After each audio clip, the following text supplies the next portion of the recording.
안녕하세요. 평안하시죠? 통일로 나아가기 위한 한반도의 노력이 그 어느 때보다도 뜨겁습니다. 3.1운동 100주년을 한 달 앞둔 시점에서 3.1운동 정신을 통일로 이어가야 한다는 이야기들도 많이 나오고 있습니다. 3.1운동을 이끌었던 신앙의 선배들처럼 한국 교회가 복음적 통일의 견인차가 되기 위해서는 어떤 노력이 필요할까요? 한반도 통일을 향한 하나님의 마음이 궁금합니다.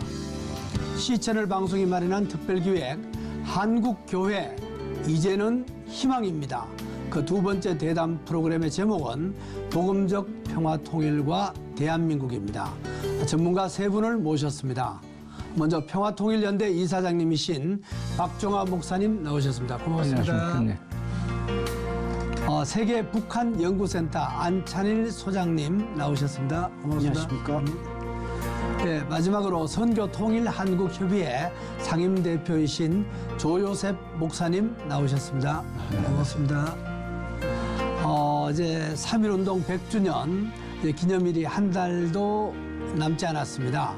이 복음적 통일을 위해서 복음에 입각한 평화 통일을 하기 위해서 하나님께 우리가 기도해야 할 구체적인 내용이 개인적으로 뭔지 좀 도입부에서 한번 말씀을 나눴으면 좋겠습니다. 3.1운동과 평화 통일 한번 목사님께서 먼저 좀. 3.1운동이 지금 100주년 됐죠, 금년이. 3.1운동에 큰 두 가지 목표가 있었더라면 하나는 민족의 독립이고 또 하나는 한반도를 포함한 동북아 전체의 평화, 세계 평화. 그러니까 요약하면 독립과 평화.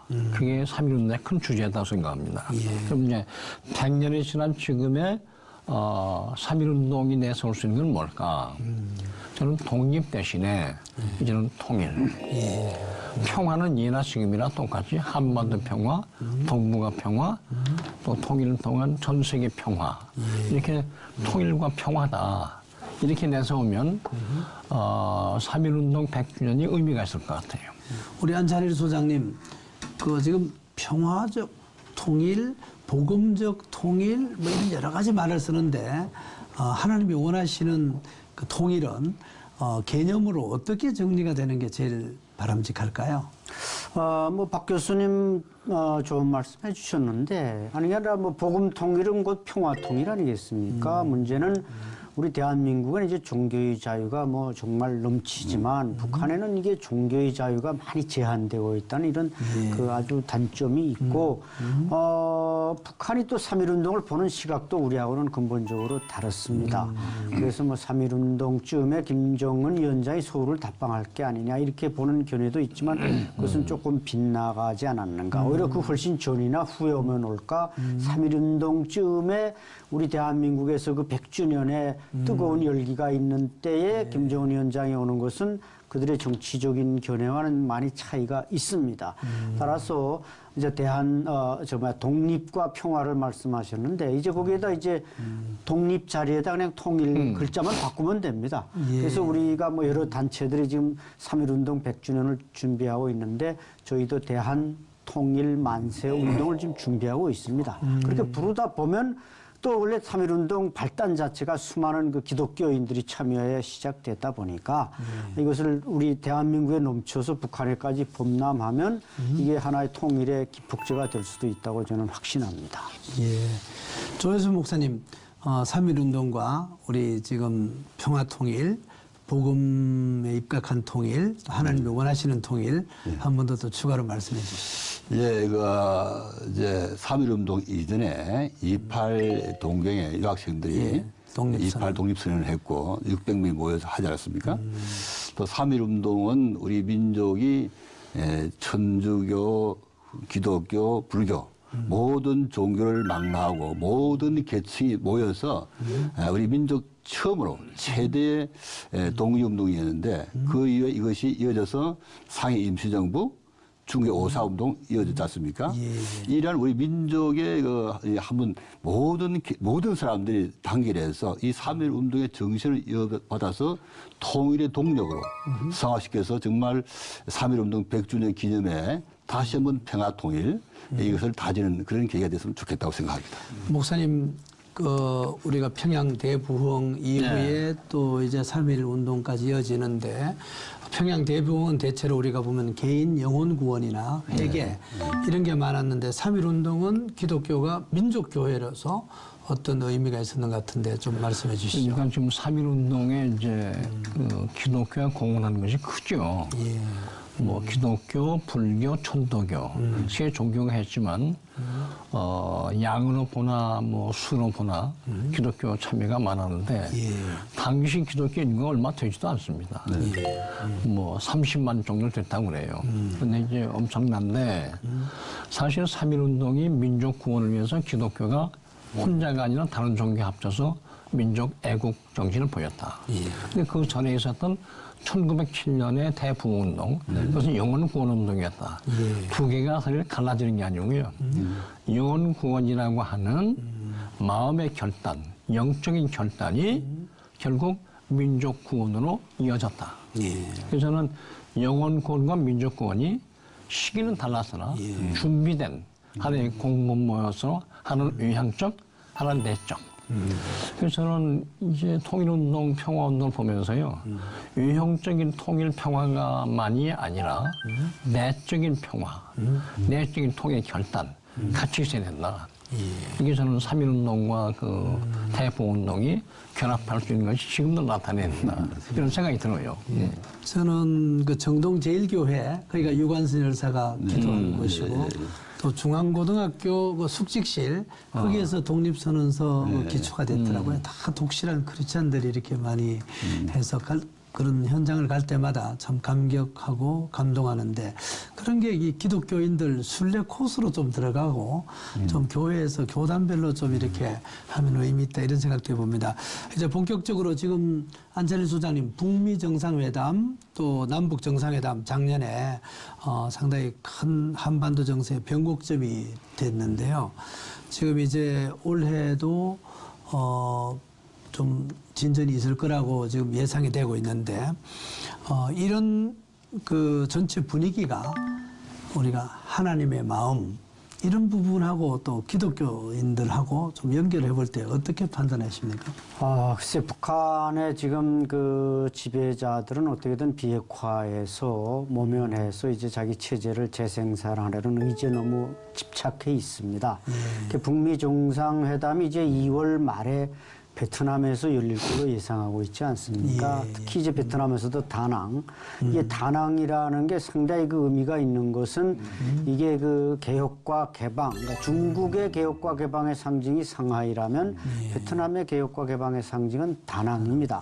근데 또 이것이 이제 또 우리가 이제 미국과 전쟁을 한, 북한으로서는 미국과 전쟁을 한 이제 그런 그 뼈아픈 과거를 가지고 있는데, 베트남은 미국과 전쟁을 했지만 화해를 했고, 북한도 지금 북미 관계를 개선해서 뭔가 체제를 유지하겠다, 이런 이제 의지를 가지고 있는데, 또 김정은 위원장이 이제 원산 그 갈마 관광 지구를 롤 모델로 하는 게 또 베트남의 다낭입니다. 이런 점에서 아마 그 장소가 주목받고 있고 양쪽이 그렇게 선호하고 있는 것 같은데, 문제는 2차 북미 정상회담이 이제 뭐 2월 말에 열린다면 얼마 남지도 않았는데, 평양과 워싱턴에서 뭐 여러 가지 지금 뭐 최선희 부상, 뭐 스티븐 비건, 뭐 여러 그 실무 지금 접촉이 워킹 그룹이 작동을 하고 있지만, 좀 더 결단력 있는, 김정은 위원장의 결단력 있는 비핵화 의지, 뭔가 뭐 핵 리스트라든지 뭔가 좀 넘겨줘야 미국이 거기에 대한 상응한 또 조치가 나오지, 또 1차 때처럼 그냥 어떻게 보면 탐색전만 벌이지는 않겠느냐 하는 우려도 없지는 않습니다. 최근에 미국 그 정부는 양보가 없을 거라고 판단해서 북한이 조금씩 양보한다는 뭐 얘기도 있는데 어떻습니까? 좀 북한이 물론 글쎄 어디까지 양보할지는 모르겠습니다만은 북한도 이제 너무 갑자기 자기네를 어떻게 무장 해제시키려는 게 아닌가. 사실 북한은 지금 재래식 전력이나 여러 가지 면에서 너무나 열세에 놓여 있습니다. 과거 60년대, 70년대 북한의 그 강력한 군사력으로만 우리가 생각하지 말고 지금 경제난이다 뭐이다 해서 북한이 상당히 어렵지 않습니까?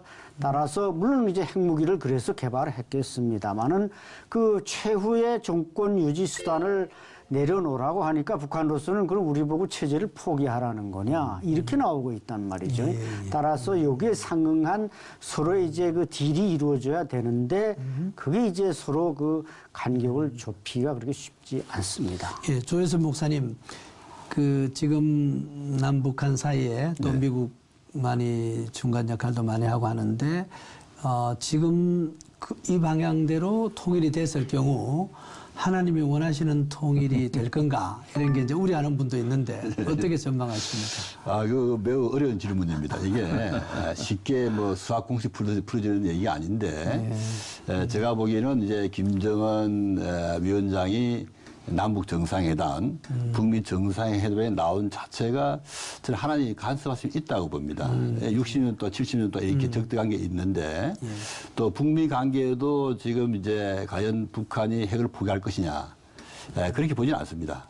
북한이 핵을 포기하지 않지만은 김정은 이제 위원장도 지금 그런 식으로 북한 체제를 계속 끌고 갈 수는 없을 겁니다. 그래서 변화를 가져와야 되고 경제가 어렵기 때문에 경제의 돌파구를 마련하려고 그럴 것이고 또 미국 입장에서도 이제 트럼프 대통령이 국내 입지가 어렵기 때문에 이 북한 관계를 통해서 뭔가 입지를 굳히려고 하는 그래서 이해관계가 맞기 때문에 또 우리 문 대통령이 중간에서 중간 역할을 하고 있지 않습니까? 그래서 이 북미 남북 정상회담 이렇게 이분들이 이렇게 회담하는 것이 반드시 우리가 뭐 너무 비관적으로 올 필요는 없다. 변화를 가져오고 그래서 우리가 기도하는 것은 하나님 이런 아주 중요한 계기를 통해서 전쟁이 종식되고 평화 정착될 수 있도록 기도해야 되지 않느냐. 저는 그렇게 바라보고 있습니다. 박정호 목사님, 그 성경에 보면은 만사에 그를 인정하라 그러면 지도하시리라 이런 내용도 있는데 지금 이런 트렌드가 하나님께서 일하시는 걸로 우리가 보는 것이 복음적이겠죠.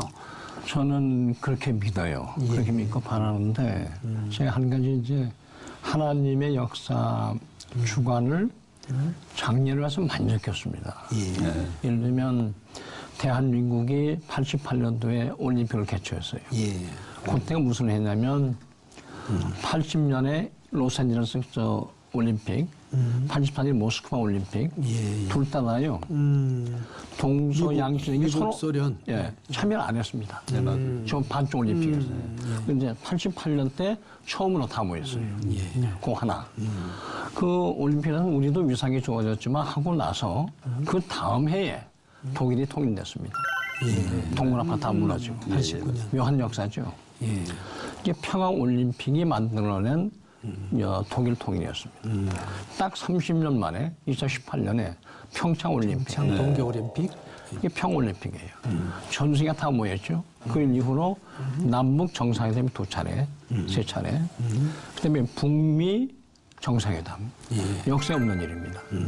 이제 금년에 또 2차 회담이 있겠지만 저는 2000년대하고 2007년에 두 차례 정상회담이 있었죠. 그건 남북이 정상회담을 하고 주변에 우리가 알린 거고 이번에는 남북 정상회담과 북미 정상회담이라는 대회에 같이 있잖아요. 이거는 하나님이 말씀하시는 이제 한반도의 운명을 내가 역사적 징조를 통해서 지배하는 징조를 보여줄 테니 남과 북, 전 세계가 나서서 한반도 통일과 평화에 나서라. 이런 하나님의 기회고 명령이라고 생각합니다. 물론 이제 핵무기를 개발한 것 때문에 미국이 나온 건 사실이지만 최고의 위기에 있다가 그것 때문에 이제 또 출세의 기회를 지금 포착한 거죠. 이게 우리가 어떻게 이 역사를 끌고 갈 거냐. 그래서 저는 평화를 위한 적극적인 대안을 남북 주변 국가 미국이 이제 마련을 하라고 하나님이 역사를 주신 거다. 이렇게 좀 생각을 해요. 우리 안찬일 박사님, 김정은 위원장의 그 신년사에서 새로운 길이라는 그 새로운 표현이 있었는데 그 의미나 어떤 뜻일까 한번 좀 분석을 해보시면 어떨까요? 네, 새로운 길을 말하면서 이제 전제 조건을 달았습니다. 북미 간의 양보를 통해서 타협을 이루어내지 못할 경우 새로운 길을 가겠다. 그러니까 비핵화 문제가 좀 파투가 날 경우는 우리 새로운 길을 가겠다는 건데 그게 결국 기존의 어떤 중국에 의존하는 북중 동맹에 기초한 또 러시아까지 포함하는 새로운 어떤 블록에 의존해서 우리는 핵무기를 틀어쥐고 파키스탄처럼 비공식 핵보유 국가로서 이제 미국과 군축 회담 정도로 가겠다는 것인지 그렇지 않고 무슨 또 남북 관계나 이걸 또 통해서 돌파구를 열겠다는 건지 아직 김정은 위원장이 말하는 새로운 길의 의미를 우리는 뚜렷이 발견하기는 어렵습니다. 하지만 그것은 하나의 약간의 협박성 발언일 뿐이지 실제로 가겠다고 말하지는 않았습니다. 따라서 이 북미 2차 정상회담이 잘 이루어지면은 얼마든지 새로운 길은 결국 그 새로운 길이 또 정상적인 비핵화의 길이 될 수 있다. 이런 점에서는 뭐 김정은 위원장도 아까 두 분이 말씀하셨지만 어떻게든 전쟁을 안 하고 자기 체제 재생산을 기대하는 것이지 과거 냉전 시대처럼 김정은 위원장이 무슨 한반도에서 군사력의 우위를 가지고 뭐 공산화를 하겠다 이런 의지는 저는 일단 접었다고 볼 수는 없지만 약간 침체 상태죠. 왜냐하면 힘으로서 도저히 안 되는데 어떻게 우리를 침략한다든지 이런 건 의지일 뿐이지 능력은 없기 때문에 이런 면에서 우리가 좀 북한을 잘 조명해 볼 필요가 있습니다. 예. 조혜선 목사님, 그 선교통일한국협의회 네. 기도회도 계속 하실 텐데 남북 관계를 위해서 구체적으로 올 들어서 어떤 내용을 놓고 하나님께 기도하시는지 좀 궁금합니다. 저희가 지금까지 이제 통일운동 하시는 분들 또 연구하시는 분들 각자 분야에 자기 일만 했습니다. 어떻게 말하면 벌집 사회, 벌이 들어와서 벽을 허물지 못하는 그런 역할을 해왔는데 이제 통일 환경이 많이 바뀌고 있지 않습니까? 그래서 우리가 북한 통일 전문가들하고 한국 교회하고 선교사한테 연합해서 정말 이 거대한 통일의 바람이 불어오는데 어떻게 이거 효과적 대처해서 통일을 준비할 것인가 그런 역할을 하기 위해서 저희들이 작년 9월 7일 선교통일한국 협의회를 만들었습니다. 그래서 저희들 연합하는 플랫폼 역할을 하려고 그럽니다. 예. 많은 지식을 나눠주고 같이 연대하고 그렇게 할 준비를 하고 있습니다. 기도하고 있고. 예, 안찬일 소장님, 아무래도 북한이 올해 어떤 통일 전략을 세울 건가 이것도 참 쉽진 않은데 좀 전반적인 예상을 한번 해봐 주시죠. 네, 우리가 이제 지난해 아까 평창 말씀도 하셨지만 사실 88 올림픽도 그렇고 이게 평창에서 일단 한반도의 평화의 그 나비 효과가 시작된 것은 뭐 분명한 진실입니다. 그러나 이제 북한으로서는 자기네 체제가 워낙 취약하니까 취약한 체제를 지키기 위해서는 핵무기라는 것밖에는 대안이 없는 건 뭐 또 명약관한 사실입니다. 문제는 아마 북한으로서는 올해 뭐 이제 말씀하신 새로운 길도 뭐 약간의 그 협박성 발언도 했고 합니다만은 북한은 갈 길이 뻔히 정해져 있습니다. 비핵화 로드맵을 가든지 아까 우리 조 목사님 말씀하신 대로 또 개혁 개방도 할 필요가 있습니다. 저 경제 상태로 체제를 유지할 수 없습니다. 북한의 경제는 지금 국가 경제라는 게 사회주의 국가 경제라는 게 지금 25%도 작동하지 않습니다. 장마당에 의해서 그냥 인민들이 먹고 사는 겁니다. 그렇기 때문에 뭔가 중국식이든 베트남식이든 뭐 몽골식이든 작은 변화를 해야 되는 이런 중대한 시점이 있고 그래서 이제 올해가 그래서 북한에게 중요한 겁니다. 바로 내년 10월이 이제 북한 노동당 창당 75주년이고 또 그 이후에는 이제 2021년에는 노동당 제8차 당대회를 개최해야만 됩니다. 적어도 아마 제가 생각하건대 중국의 그 78년에 그 개혁 개방을 선언한 동샤오핑의 그 중국식 사회주의를 북한은 2021년 노동당 8차 당대회에서는 선언해야 되지 않을까. 그런 점에서는 올해나 내년 초에 그걸 다 준비해야 그런 로드맵을 갈 수 있지. 여기에 딱 걸려 있는 게 비핵화다. 이런 점에서는 북한 김정은 위원장도 그런 건 잘 알고 있으리라고 봅니다. 박종원 목사님, 그 지금 NCC, KNCC 쪽이나 또 순복음교회 조영기 심장병원 다시 이제 재개하는 문제 이런 거와 연결해 볼 때 그다음에 또 교황의 평양 방문 이것도 지금 예상이 되고 있는데 우리 개신교가 올해 평화 통일을 위해서 예상되는 것과 함께 그게 실질적으로 남북 관계에 도움이 될 거라고 예상되는 거죠. 좀 종교계, 기독교계, 교단 그렇죠. 얘기를 좀 해주시죠. 지금 금년에 진행된 걸 보면 굉장히 중요한 단서가 하나 있는데 뭐냐면 핵 문제 때문에 북미 회담이 있고 또 교황 방문도 요청되는 상황이 있고 남북 간의 교류가 있다는 말은요. 크게 보면 한반도에서 전쟁은 해법이 아니다. 이것이 이제 전 세계적으로 공감되고 남북 간에 공감되라고 생각합니다. 핵 문제가 있기는 있으나 전쟁이 아니다. 그러면 전쟁이 불가능한 상태, 불가능하게 만든 상태에서 남북 간의 관계는 뭐냐? 그러면 교류와 협력밖에 없는 겁니다. 그럼 뭐 북한이 교류라는 말을 좋아하지는 않죠. 그 흡수통이라는 용어 때문에. 그러나 그런 의미를 뺀다 하더라도 평화적인 방법으로 남북 간의 관계가 좋아져야 된다. 세계 관계가 좋아져야 된다. 그러면 이제 기독교에서는 뭘 해야 되냐면 우리가 말하는 그 평화 통일을 앞두고 기독교의 본질인 이웃사랑, 이웃사랑을 실천하는 방법은 평화를 심자. 그럼 교류하고 나누고 도와주자. 서로 간에 그 교류하면서요. 이 일을 해야 되는데 지금 그 조용기 평양 심장병원 뭐 지금 다 됐지만 내부가 안 돼가지고 이제 유엔 제재만 풀리면 뭐 되는 걸로 알고 있고요.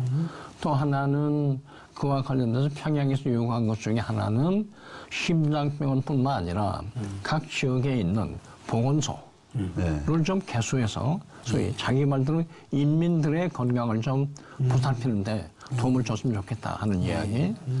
그다음에 뭐 또 기타 이제 경제적인 교류 이런 문제 많이 있을 텐데 이런 걸 통해서 결국 남북 간에 통일은 노력의 결과에 따라서 이루어지지만 우선 작지만 아름다운 평화의 길을 서로 모색해 보자. 그래서 이젠 한국 기독교는요. 통일은 결과로 우리가 열매로 보기를 하고 통일을 가기 위한 한 걸음 한 걸음의 평화적 방법들을 평화적 교류, 평화적 협력, 평화적 그 나눔 이 관계를 차근차근 해가면 통일 길이 평화를 통해서 트이지 않겠나. 이게 바로 우리 기독교제이고 이웃사랑이고 그것이 반드시 우리가 해야 할 일 아니겠나. 그래서 저는 이런 길이 열렸다는 것 자체가 하나님이 주신 길 닫기다. 이렇게 생각을 합니다. 목사님 조금 전에 말씀하셨지만 천주교 쪽은 그 교황 방문이 있고 또 불교도 좀 더 적극적이라는 얘기가 있습니다. 근데 개신교는 천주교나 불교에 비해서 좀 소극적이지 않느냐 이런 지적도 있고 그래도 또 3.1운동은 여러 종교가 같이 연합해서 했는데 개신교 교단이 좀 더 적극적으로 할 필요가 있는지 또 이렇게 또 대형 교회별로 해서도 또 안 되고 그걸 또 평화연대에서 어떻게 기획하시는지 저는 그래서 궁금합니다. 한 가지 제안이 있다면요. 개신교의 특징은 열정인데 단점은 뭐냐면 갈라지는 겁니다. 하나 되면 그러니까 아니고. 북한 선교를 또 북한의 봉사를 갈라져가지고 하는 것은 북한의 바람직하지도 않고요. 불가능합니다. 그러니까 결국 북한 선교와 북한 봉사는 남한 교회가 합쳐서 하는 수밖에 없다. 따라서 남한 교회는 하나의 일치와 연합을 해야 된다. 강요도 되지만 스스로 결단해야 됩니다. 천주교는 당연히 일치돼서 할 겁니다. 불교도 일치돼서 할 겁니다. 개신교도 일치 안 하면요. 평양에 각기각지로 할 수가 없어요. 이 점은 우리가 깨닫고 이제는 우리끼리 정말 단합해서 하나가 되는 좀 일을 좀 해보자. 그것이 무슨 똑같은 방식이라는 말은 아닙니다. 각자 하되 서로 인정하고 연합하는 의미에서 좀 다양성 속의 일치. 이거 좀 해보자 이런 뜻입니다.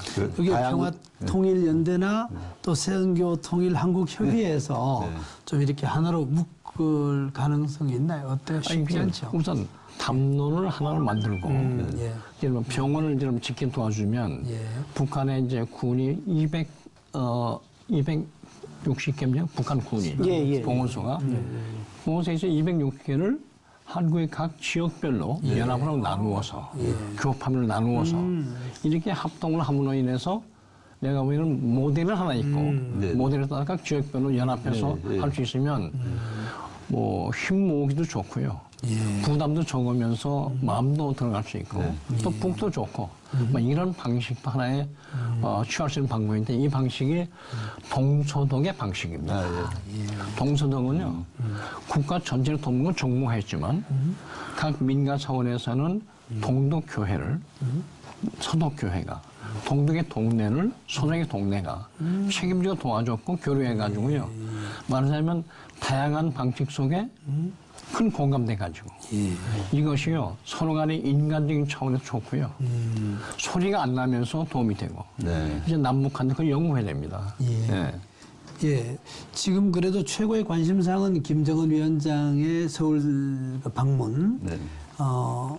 안 소장님 여러 가지 전망을 하셨는데 이게 우리가 볼 때는 이제 보는 관점에 따라 다르겠지만은 김정은 위원장이 북한의 인권 탄압 한 분 아닌가. 이래서 이 개신교 입장에서는 또 태극기를 들고 시위하고 이런 분들 입장에서 어떻게 이해해야 되는지 실제로 이루어졌을 경우 또 어떤 분은 뭐 자기가 목숨을 내놓겠다 이렇게 또 카톡에 올리는 분도 있는데 안철수 소장님 하나님께서 원하시는 게 뭘까요? 김정은 위원장의 그 서울 답방 관련해서. 그 분야에 대해서만 제가 결론적으로 말씀드리면 하나님이 원하시는 게 뭐겠습니까? 사랑이고 화해 아니겠습니까? 김정은 위원장이 서울 온다는 것은 분단 이후 우리 대통령은 벌써 평양에 또 판문점에 MD를 넘어서 4번, 3번 갔습니다. 근데 북한의 지도자는 온다고 약속을 해놓고 한 번도 오지 않았습니다. 김정은 위원장이 서울에 온다는 것은 최초의 분단 이후 또 한국전쟁 이후에 최초로 북한의 지도자가 온다는 상징적인 의미가 있고 그래서 뭐 우리 청년 학생들이 뭐 백두칭송위원회도 만들고 그래도 좀 거기에 반대 세력이 있고 또 거기에 또 이제 NT그룹으로서 백두청산위원회가 또 나왔습니다.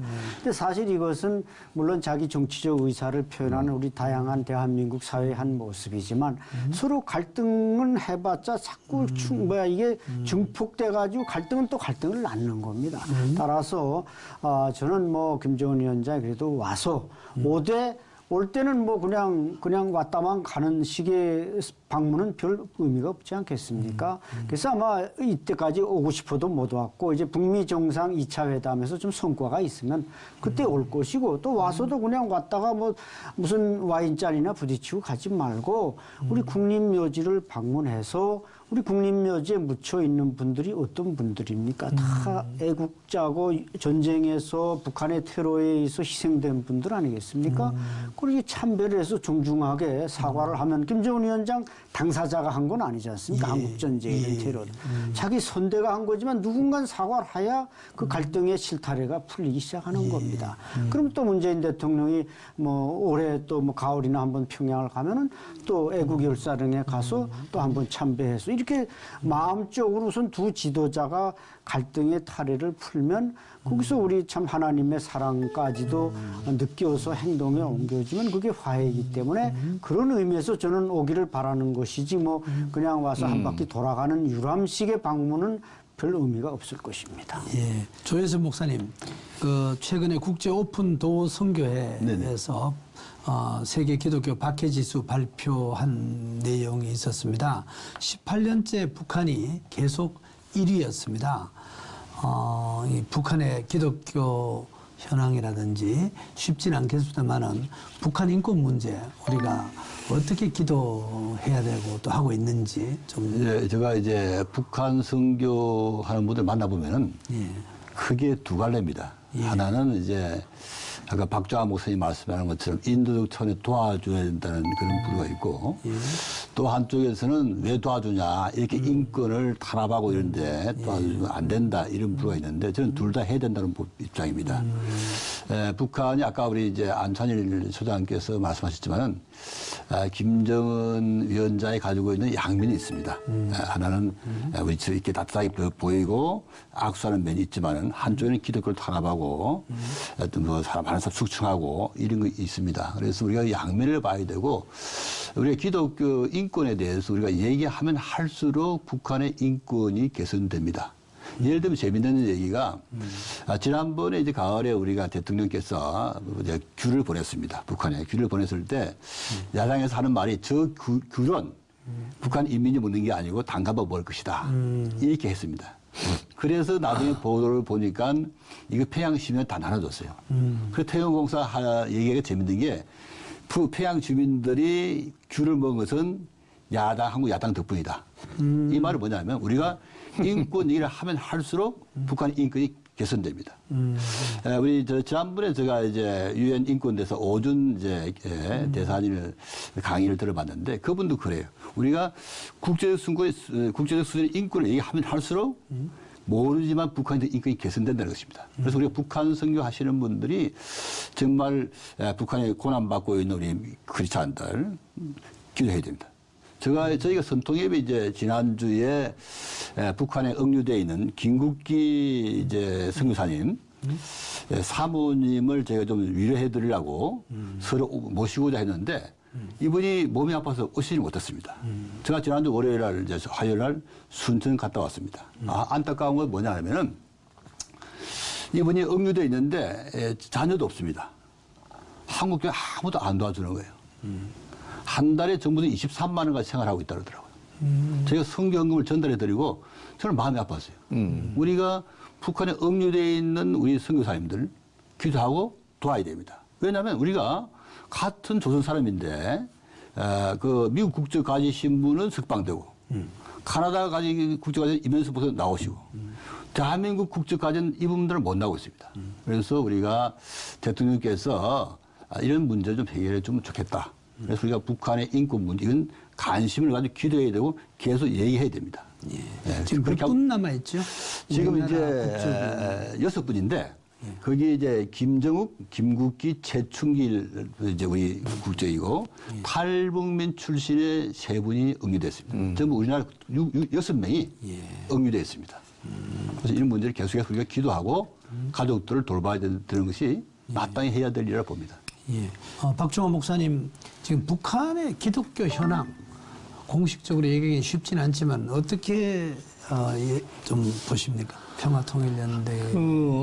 이제 북한의 기독교 현황은 옛날에는 지금이나 공식적 통계는요 변함이 없어요. 그러니까 기독교 경우 교회는 2이 있고. 공식 등록된 신자는 12,500명 이렇게 듣고 있는데 그거는 뭐 공식적인 통계는 그렇다 치고요. 다만 제 생각에 앞으로 교황께서 평양을 방문한다. 틀림없이 교황의 위상 또 하나는 바티칸이라는 국가의 수장이 오는 것 때문에 천주교일 뿐 아니라 북한에서 그분을 받아들이면 북한의 종교 정책이 대세계적으로 상당 변모를 하지 않겠나 생각이 들어가고요. 그러면서 저는 카톨릭이라도 북한에서 빨리 용서했으면 좋겠습니다. 그래야 우리 개신교 같이 좋은 의미의 경쟁 또는 하나님 말씀 전하는 걸 통해서 해야 되는데 제 생각에는 미안합니다만 그런 일이 있으면 북한 칠골교회가 그 김일성 주석의 어머님의 이름을 딴 교회죠. 그렇죠. 그걸 남한 교회가 우리 칠골교회를 거대하게 지어주겠다. 그리고 거기에 봉헌센터 놓고 뭐 선교센터 놓고 해서 거대해질 테니까 좀 센터로 삼을 수 있냐 하고 제안할 수도 있고요. 근데 중요한 건 뭐냐면 북한의 이제 기독교가 옛날 평양 이 한국의 예루살렘. 그러면 이제는 100년 뒤에, 150년 뒤에 새로운 의미의 평양이 예루살렘이 되라, 평양이. 하는 건 뭐냐면 복음만이 아니라 북한에 진실로 기독교 복음이 들어가서 민생, 인권, 자유, 평화 이것이 넘치는 나라가 될 수 있도록 도와주마. 저는 희망을 불어넣으시면 그것도 북한에서 가능하지 않을까 이런 생각인데 그런 꿈을 가지고 해야 된다는 얘기입니다. 근데 이제 중요한 건 뭐냐면 그 제가 보니까 북한 경우에도 김일성 위원장이 뭐 어떻게 할지 모르나 북한이 진정 살고 싶으면요. 우리하고 협력해야 돼요. 예. 협력하는데 제가 인권 얘기 하나 하려고 합니다. 예. 똑같이 맞지는 않는데 저는 북한 문제 가지고 교류 협력을 할 때 솔직한 얘기를 많이 나눠야 될 겁니다. 그 중에 저는 남한 교회가 북한 인권을 위해서 소위 정치범이나 난민을 우리가 받겠다. 남한에 보내라. 그럼 소독과 동료가 하던 얘기. 그렇죠. 그래서 거기에 상당히 준하는 협력을 하마. 그래서 북한이 예를 들면 수용소에 있는 난민을 우리한테 반대급부를 받고 보내든가, 그걸 줄이든가, 이렇게 해서 이제 왜 난민이 있냐, 정치만 숙박하냐고 비판하는 것 위에 우리가 받자는 겁니다. 소득이 받았습니다. 몇 명 받았냐면요, 동독 경치범을 3만 명을 받았습니다. 17년 동안에. 소리 없이 받았어요. 그것이 무슨 의미였냐면, 받고 나니까 동독에서는 정치범 수가 증가했어요. 돈 많이 받으려고. 근데 그게 이제 동독 사회에서는 뭐가 됐냐면, 반대하면 소독하는 문양이다. 이게 사회에 엄청난 영향을 미치는 것이 되는데 소리 없이 그런 일을 했습니다. 똑같은 말을 하자는 건 아니라 저는 우리가 북한 인권에 관심 가져야 돼요. 가는데 그냥 정치적 탄압에 대한 정치적 반대만이 아니라 사람을 우리가 모셔야 돼요. 우리는 그런 나라다. 그래서 탄압하지 말라. 먹여 살리는 거 주겠다. 이런 식으로 하고 경제 문제, 사회 문제에 있어서도 대안이 있는 비판. 근데 받아들일 수밖에 없는 대안 제시. 이런 걸 통해서 저는 남북한이 같이 가면 좋지 않겠나. 이런 생각이 좀 들었어요. 제가 질문이 하나 있습니다. 제가 목사님 대해서. 교황이 이제 방북하는 건 저도 찬성입니다. 왜냐하면 방문하면 북한 사람들이 저 한번 뭐 하는 사람인가 관심을 갖게 될 것이고, 그러나 아까 박 목사님이 얘기하신 7곡교회를 한국교회가 크게 지어준다. 과연 이게 가능할 것이냐, 한국교회 정서상. 그 가짜 교회라고 소문이 나 있고, 당에서 관리하는데, 그것을 한국교회가 정말 돈을 들여 크게 짓겠다고 하는 것이 한국교회에 어떻게 설득이 가능할 것인가. 그에 대해서 박정화 목사님의 고견을 듣고 싶습니다. 저는 그게요, 지금 이제 북한 교회를 뭐로 볼 거냐에 대해서 현재 남한의 시각으로 보면 북한 교회는 가짜에 가까운 교회라고 많이 답변합니다. 근데 이제 공산 치하에서 북한 같은 치하에서 그나마 두 교회한테 있는 것이 그래도 찬송부로 기도할 수 있는 것이 속이 어떨망정 그래도 있는 유일한 자유로운 공간 아니냐. 저희들이 독일 얘기해서 안 됐습니다만 동독교회가요. 옛날 있을 적에 소독교회가 엄청 욕했습니다. 가짜교회라고. 근데 통일하고 나니까 그나마 가짜교회한테 있어서 사람들이 모여서 찬송하고 기도했고 이 마음이 전파가 됐고 이거 없었으면 당밖에 없었을 텐데 그나마 교회가 있어서 됐다. 저는 그래서 북한에요. 이런 교회는 북한 상황에서 교회니까 하나님께서도 북한 방식대로 분명히 역사하신다. 이렇게 생각을 해야지. 내 방식대로 북한의 역사한다 보지 마시고요. 하나님 방식대로 역사할 텐데 그나마 그 교회라도 통해서 복음을 전파하면 하나님은 성령을 통해서 반드시 열매를 거두게 하신다. 그렇게 믿고요. 그럼 믿음 가지고 해야 되고 평양에 이제 교황이 가시면요. 교황이 가는 곳마다 무슨 일이 있냐면 정치적 큰 의미로 그래서 평양의 가톨릭 교회가요 또 거대하게 섭니다. 이거는 어쩔 수 없는 상황이에요. 그래서 뭐 크게 경쟁을 하자는 게 아니라 평양에 교황의 영향이 들어가서 천주교를 세워주면 우리는 우리 나름대로 또 대안을 통해서 같이 평양 선교센터를 만들고 하자. 이러면 병원만 짓는 게 아니라 선교센터 만들어서 실제 복지 프로그램도 하고 이런 걸 할 준비를 해야 되지 않느냐. 이런 생각이지. 이제 판단은 안 맞지만 현재 남한 판단과 북한 판단이 안 맞지만 북한 나름대로의 최선의 방식을 우리 찾아서 도와주는 것이 선교지. 북한을 지금 당장 남한화 할 수도 없고 남한이 북한화 되는 것도 아니잖아요. 다름을 인정하는 바탕에서 그런 장기전 비전을 가지고 좀 했으면 좋겠다. 소득이 그렇게 해서 동동을 도왔는데요. 통일하고 나니까 그게 엄청난 마음의 씨앗이 됐습니다. 그래서 마지막 동동네에서 그 반체제 운동이 나고 통일을 갈 때 역시 우리가 어려울 때 도와준 독일에 대해서 너무 고맙다.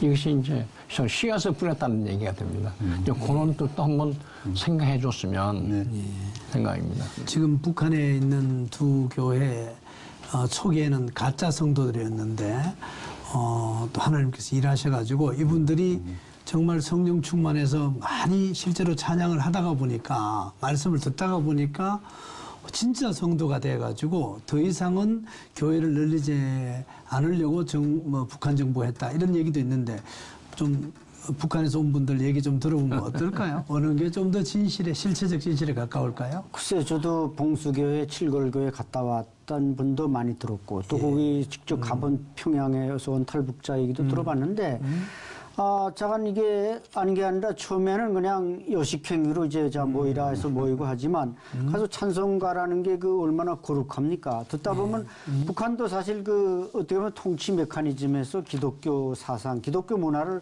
거의 좀 답습한 그런 게 있지 않습니까? 카피한 게 있지 않습니까? 그러니까 가다 보면 자주 가기 때문에 상당히 좀 거룩해지면서 믿음이 생겨났다. 이런 얘기를 많이 들었습니다. 그래서 이제 칠걸교회 말씀하셨는데 저는 그걸 뭐 리모델링 하거나 좀 리빌딩 해주겠다 할 때 과연 북한이 받아들이겠는가? 저는 받아들일 가능성도 있다고 봅니다. 왜냐하면 북한에 이제 김일성 종합대학, 뭐 최고대학 아닙니까? 여기에 종교학과가 생긴 게 1989년에 종교학과를 만들었습니다. 그래서 지금 종교학과 졸업생들이 1년에 그래도 한 10명, 20명 나오는 이 사람들이 갈 일자리가 없답니다. 어떻게 보면 교회가 몇 개 생기면 김일성 종합대학 종교학과 학생들, 졸업생들이 일자리가 또 생기는 겁니다. 그리고 이제 북한이 기독교를 탄압할 수밖에 없었던 것은 사실은 뭐 어떤 마르크스 레닌주의도 중요하지만 이게 개인 숭배와 관련되는 겁니다. 김일성, 김정일을 신처럼 또 받들려니까 또 하나의 신이 들어오면 절대 안 되니까 가장 정치범 중에서 가장 무섭게 탄압한 게 기독교인 아닙니까? 그러나 제가 볼 때 김정은 위원장은 지금 뭐 선전선동 메커니즘이 김정은 위원장을 이렇게 숭배하고 있지만 사실 어떻게 보면 또 인간적인 면들이 많이 있습니다. 뭐 그 부인인 뭐 이설주 여사가 뭐 우리 남편인 뭐 담배 좀 못 피우게 해주세요 이런 게 다 공개되고 있지 않습니까? 이건 결코 신이 아니라는 걸 이제 간접적으로 의미하는 거고 우리가 개인 숭배를 앞으로는 좀 안 하겠습니다. 이런 시그널이기 때문에 개인 숭배가 줄어들면 기독교가 들어갈 수 있는 여백이 많이 생기기 때문에 뭐 교회를 지어주겠다든지 그걸 통한 또 이제 의료봉사 우리 남한의 기독교가 북한에 아까 말씀드렸던 의료봉사 많이 하지 않습니까? 사람이 자기 몸이 불편하고 아플 때 도와준 것은 그건 평생 잊을 수가 없는 것입니다. 조혜선 목사님, 그 탈북민 선교, 탈북민이라는 표현 자체도 적절한지 북한이 고향인 우리 이제 우리 동포들이고 또 동포라기보다 우리 같은 민족인데 그래도 아직 탈북 이런 말을 많이 쓰는데 우리가 북한에서 오신 분들을 대상으로 어떻게 선교해야 할 건가? 그분들이 결국은 복음에 입각한 남북 통일이 아주 견인차 역할을 하지 않겠냐 이래 돼 있는데 지금 한국 교회나 선교 통일 한국 협의회 회원들이나 이런 분들이 탈북자들에 대한 이제 선교 이런 부분은 어떻게 만족스러우십니까? 그리고 또 일반 우리 성도들이 그분들에 대해서 실제적으로 뭔가 해야 되는데 기도만 하고 그분들과 정말 따뜻하게 이렇게 사랑하고 있는가에 대해서는 또 부정적인 평가도 있는데 좀 말씀해 주시죠. 제가 탈북 사역이 이제 올해 24년째입니다. 그리고 이제 북한 청년과 남한 청년과 같이 모여서 목회한 지는 이제 12년째 되는데 중장은 너무 다릅니다. 분단 70년 동안 너무나 이지화되어 있지만은 이것을 용해할 수 있는 것은 복음밖에 없다. 예수님밖에 없다. 왜냐하면 제가 이제 이렇게 생각합니다. 많이 다르지만은 우리가 탈북자라는 용어는 우리나라에서 나온 정말 참 생소한 용어입니다. 근데 저희 교회에서는 그런 말을 쓰지 않습니다.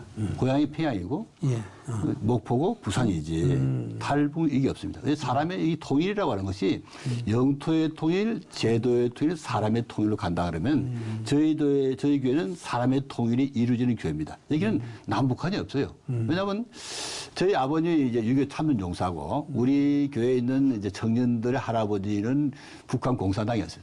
계류군이었습니다. 그런데 제가 예배 드릴 때 이 북한 원수의 자식들아 이걸 보지 않습니다.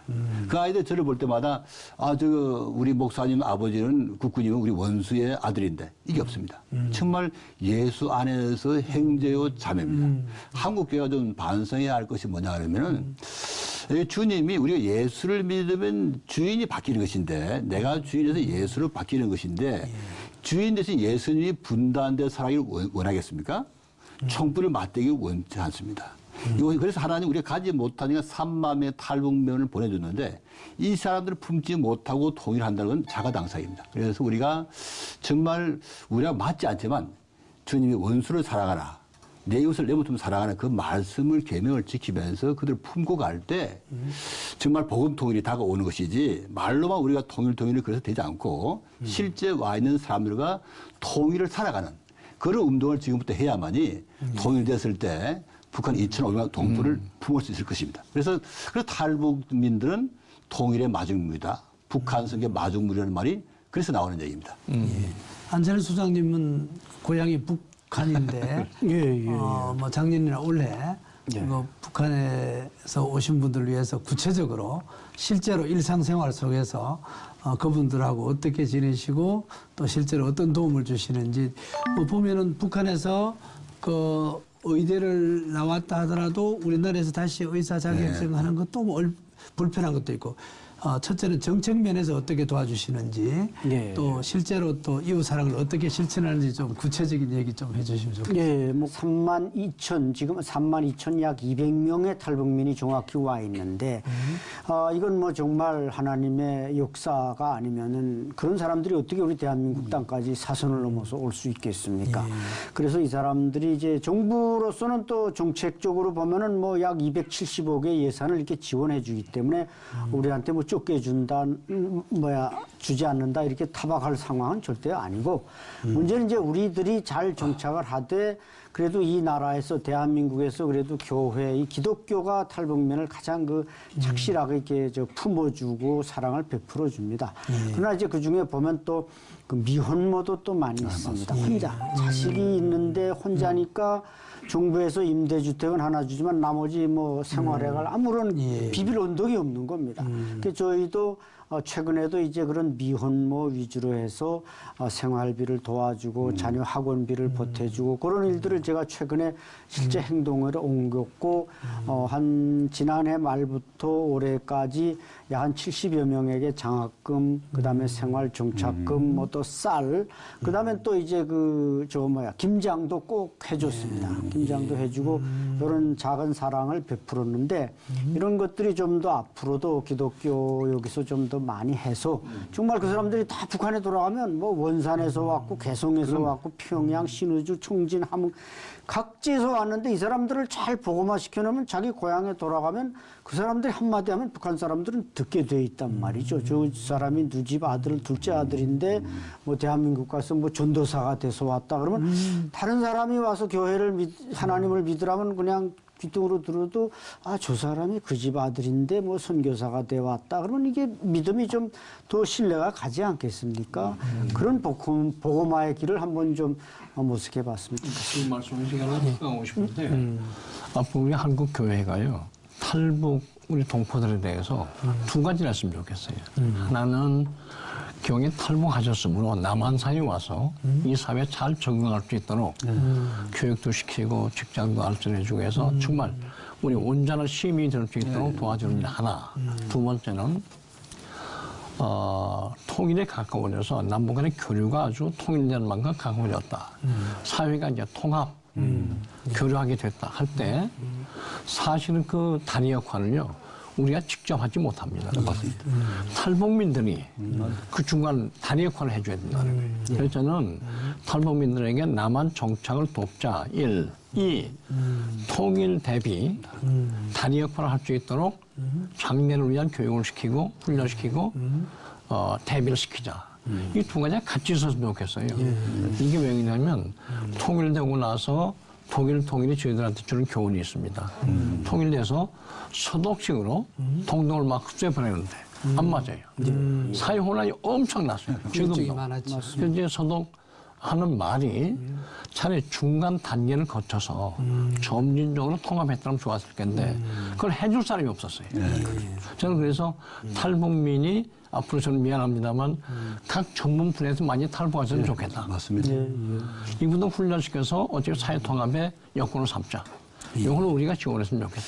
제가 한 가지 더 뜻입니다. 첨언드리고 싶은 것은 우리 안 박사 같은 분은 굉장히 귀한 분입니다. 이 정부 요직이 좀 들어가면 좋겠고 제가 이제 한국교회 부탁드리고 싶은 것은 탈북민들이 이제 95년도부터 많이 늘어왔기 때문에 20년이 넘습니다. 그리고 신학생들이 많습니다. 목사 안수 받는 분도 꽤 많아요. 이분들은 한국에서 품어주지 않으니까 개척할 수밖에 없어요. 개척하면 누가 오느냐? 탈북민이 옵니다. 흥건히 안 들어와요. 매우 어렵습니다. 그래서 한국교회가 탈북 신학생의 탈북 목회들을 같이 동역자로 품고 또 도와주는 그런 일이 있어야 다음에 북한에 가서 교회를 세울 때 아까 박정환 목사님 말씀처럼 중간다리를 해주죠. 누가 하겠습니까? 그래서 한국교회가 좀 인식의 변화가 있으면 좋겠다. 그런 말씀을 드리고 싶습니다. 차츰 해결되길 바랍니다. 이제 마무리해야 할 시각입니다.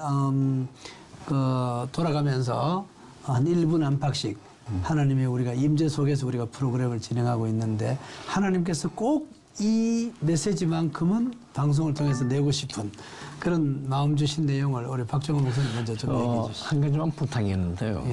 남과 북의 격차가 심합니다. 솔직하게 말해서. 그러니까 교만할 필요는 없지만 하나님께 감사드릴 게 있습니다. 먼저 경제 발전시켰죠. 정적 자유도 주었죠. 교회 성장시켰죠. 예술 문화도 발전시켰죠. 말하자면 북쪽 사람들이 보기에는 놀라울 정도로 남쪽이 너무 부럽기도 하고 고맙기도 하고 뭐 여러 가지 있겠죠. 남쪽으로서는 뭐냐면 하나님이 남쪽을 통해서 평화와 통일에 기여하라고 먼저 발전을 주셨다. 이 축복을 나눠야 되는데 이제는 좀 자신감 좀 갖자. 이게 적반됩니다. 그게 그 바보 같은 생각하지 말고요. 좀 미래 앞두고 선지국답게 북한 끌어안고 해서 통일된 우리 조국이 평화가 넘치고 자유가 넘치고 예술도 발전하고 예수 믿는 복음도 넘치고 이런 나라 만들려고 하는 그 사람들로 우리는 먼저 축복 주었으므로 감사하면서 자신감 있게 뭐 일을 좀 해보자. 제가 이렇게 좀 호소하고 싶은 거예요. 예, 우리 안 수장님. 네, 우리 1000만이 넘는 기독교인들이 또 이 한반도의 통일은 제가 볼 땐 아주 요원한 것 같지만 하나님이 역사하시면 뭐 내년에도 될 수 있다고 저는 생각을 합니다. 이것은 한반도의 통일은 뭐 지도자들이 나서서 뭐 이데올로기를 허물고 뭐 한다 그렇게 기다리다가는 정말 100년이 가도 안 되지만 하나님께서 역사하시면 하루아침에도 이루어질 수 있는 게 바로 저는 통일이라고 생각합니다. 그런 의미에서 좀 북한을 항상 잊지 말고 북한 동포들을 위해 기도하고 북한의 복음화를 위해서 노력하면은 그야말로 평화 통일은 내일도 올 수 있고 모레도 올 수 있다고 저는 생각합니다. 목사님, 저는 가끔씩 이렇게 하나님께 기도합니다. 하나님, 왜 그 김정은 위원장의 정조 할머니가 아주 믿음이 좋으셨는데 이렇게 하나님께서 마음을 강팍하게 하셨는지 모르겠지만은 김정은 위원장 꿈에 하나님께서 정조 할머니를 통해서 하시든지 여호와 하나님을 경외하라 이렇게 한번 메시지를 전해주시면은 어떨까 이렇게 하면서 기도 가끔씩 합니다. 우리 조효선 목사님 마무리 발언해 주시죠. 하나님을 믿어도 시대와 장소에 따라 부르심이 다릅니다. 요셉은 70명의 부족국가를 민족국가로 만드는 것이었고 모세는 출애굽, 여호수아 갈렙은 가나안 입성이고 사도바울은 이방인 선교였습니다. 분단 시대에 태어난 우리 한국교회와 조국교회와 우리는 통일과 북한 선교입니다. 우리가 믿지 않는 사람들은 북한이 황무한 땅이고 못 사는 땅에서 통일되면 같이 못 산다고 생각하지만은 우리 믿음의 사람들은 주님의 눈으로 북한 땅을 바라보면 희망의 땅이고 축복의 땅입니다. 그래서 한국 우리 크리스찬들이 통일을 품고 북한 동을 품으면은 한국교회에 놀라운 축복이 임할 것으로 믿습니다. C채널 방송이 마련한 특별기획 한국교회 이제는 희망입니다. 그 두 번째 특별대담 프로그램 복음적 평화통일과 대한민국, 오늘 이 시각에 나눈 말씀처럼 한국교회의 영적 부흥과 복음적 평화통일을 위한 간절한 기도가 끊이지 않을 때 하나님이 그 길을 예배하실 것을 확신합니다. 오늘 함께해 주신 박종환 목사님, 또 안찬일 소장님, 조혜선 목사님 다시 한번 감사드립니다. 한반도의 평화의 시대가 열리고 복음적 통일이 이루어지도록 끊임없이 순간순간 기도해 주시기를 부탁드리겠습니다. 시청해 주신 여러분 고맙습니다. 평안하세요. 고맙습니다.